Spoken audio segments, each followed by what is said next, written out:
看这个办事主办图做甲真趣味。这第32届全国客家文化夏令营，今年头一摆伫南投县国姓乡举办，虽然讲受到疫情影响有延期，不过伫南投县拍拼争取之下顺利举办。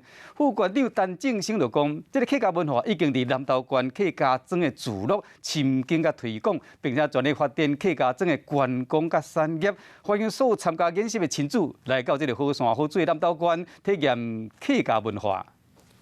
全国客家文化夏令营伫南投客家协会精彩表演之下6日举行。虽然因为疫情，南投县政府拍拼争取举办客家文化夏令营已经举办32届。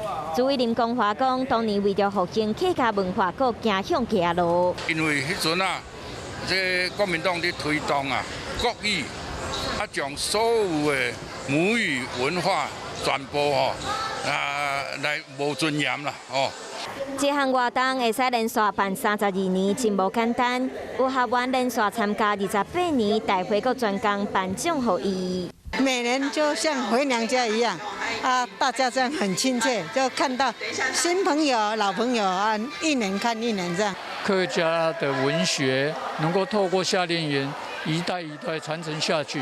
文化营的课程真丰富多元，包括客语的文艺创作。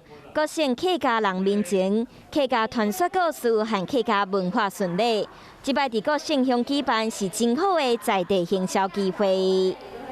比如咖啡、鹿茸、枇杷，还有草莓等等，还有客家的景点、国姓的景点，好山好水。